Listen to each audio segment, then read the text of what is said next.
Harry Potter and the Philosopher's Stone by J.K. Rowling. Read by me. Chapter 1. The Boy Who Lived. Mr. and Mrs. Dursley of number 4 Privet Drive were proud to say that they were perfectly normal, thank you very much.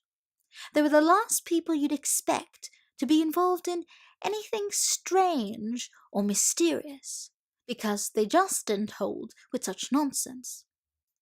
Mr. Dursley was the director of a firm called Grunnings, which made drills. He was a big, beefy man with hardly any neck, although he did have a very large moustache. Mrs. Dursley was thin and blonde and had nearly twice the usual amount of neck, which came in very useful, as she spent so much of her time craning over garden fences, spying on the neighbours. The Dursleys had a small son called Dudley, and in their opinion there was no finer boy anywhere. The Dursleys had everything they wanted, but they also had a secret, and their greatest fear was that somebody would discover it. They didn't think they could bear it if anyone found out about the Potters. Mrs. Potter was Mrs. Dursley's sister, but they hadn't met for several years. In fact, Mrs. Dursley pretended she didn't have a sister, because a sister and a good-for-nothing husband were as un-Dursleyish as it was possible to be. The Dursleys knew that the Potters had a small son too, but they had never even seen him. This boy was another good reason for keeping the Potters away. They didn't want Dudley mixing with a child like that. When Mr. and Mrs. Dursley woke up on the dull grey Tuesday our story starts, there was nothing about the cloudy sky outside to suggest that strange and mysterious things would soon be happening all over the country.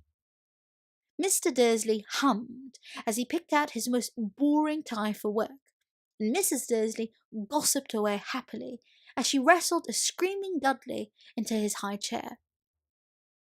None of them noticed a large, tawny owl flutter past the window.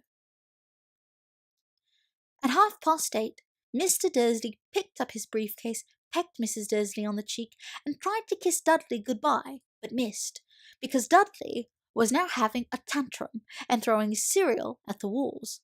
"Little tyke," chortled Mr. Dursley as he left the house. He got into his car and backed out of number 4's drive.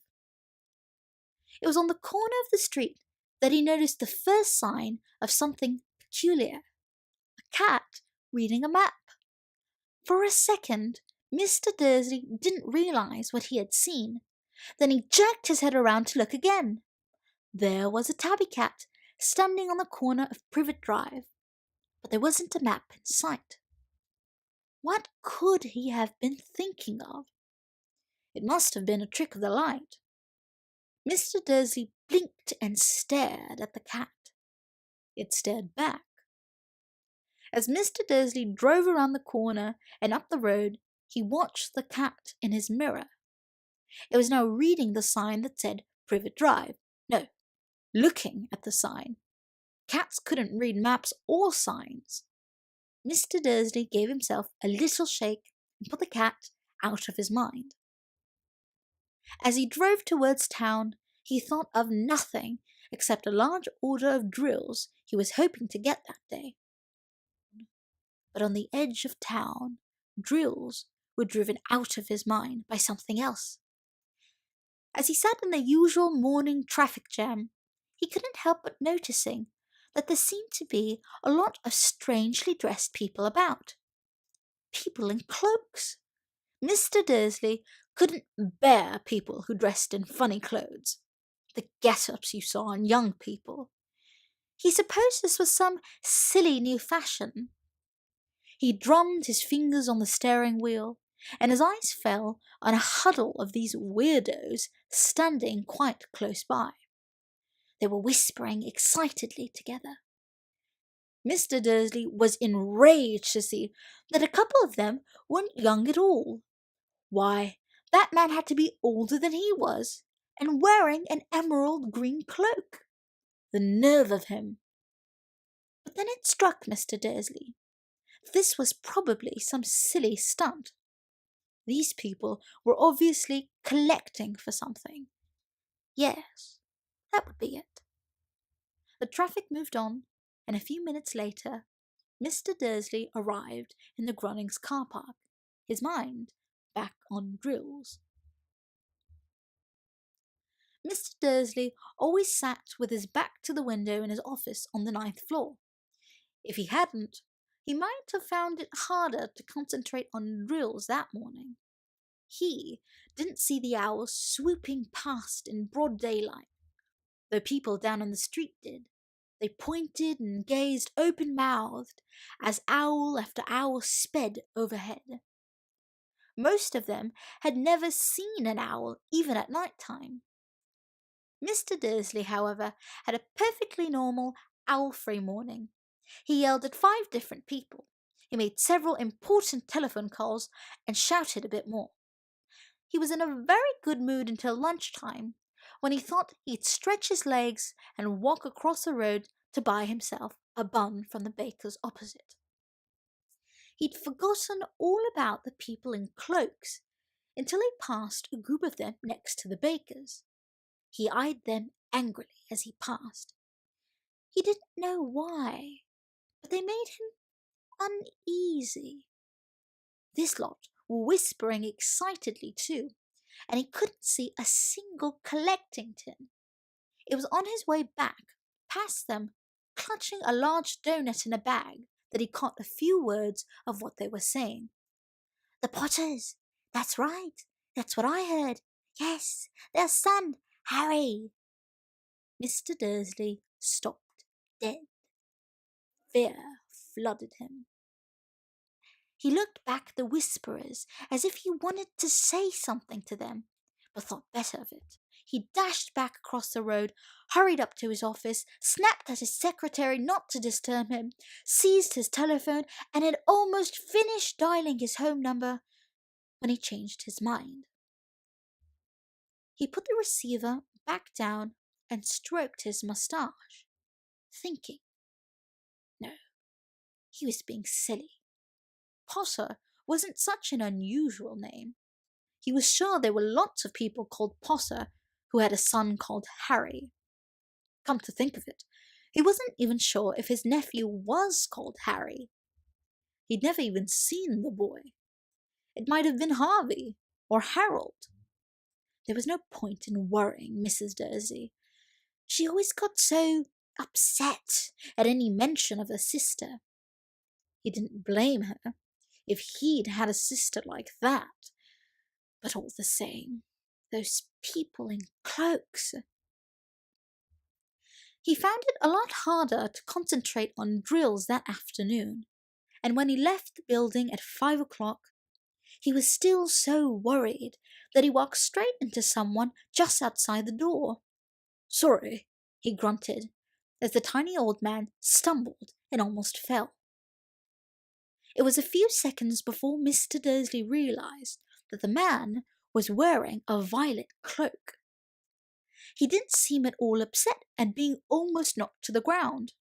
On the contrary, his face split into a wide smile, and he said in a squeaky voice that made passersby stare, "Don't be sorry, my dear sir, for nothing could upset me today. Rejoice, for you know who has gone at last. Even muggles like yourself should be celebrating this happy, happy day." And the old man hugged Mr. Dursley around the middle and walked off.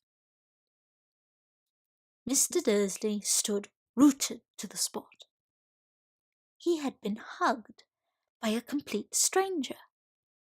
He also thought he had been called a muggle, whatever that was.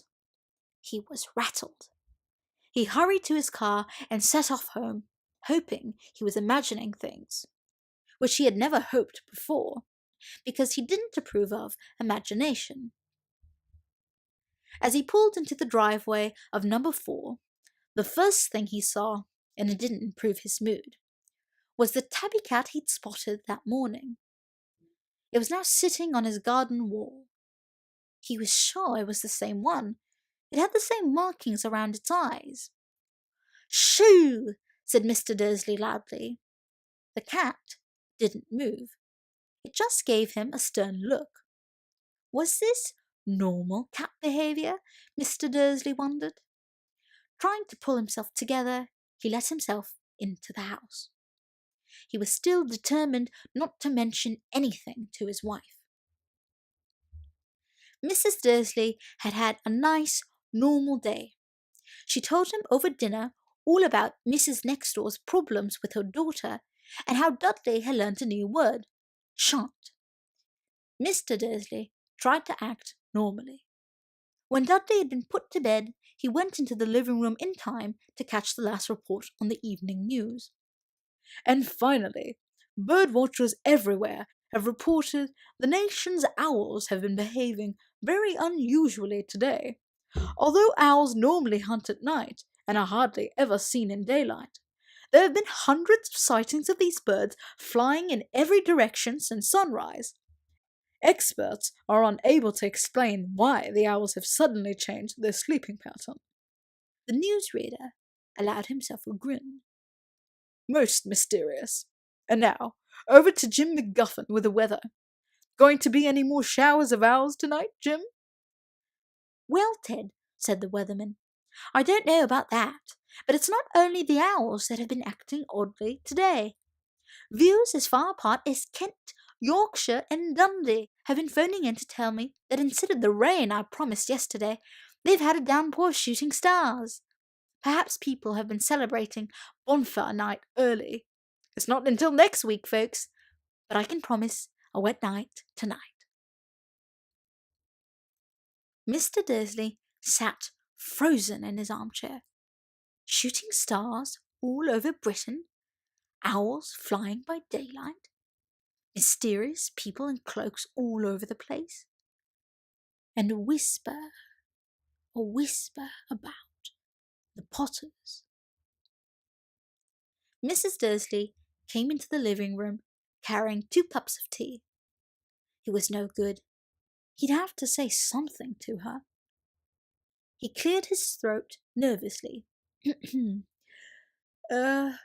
Petunia, dear, you haven't heard from your sister lately, have you? As he had expected, Mrs. Dursley looked shocked and angry. After all, the normally pretended she didn't have a sister. No, she said sharply. Why? Funny stuff on the news, Mr. Dursley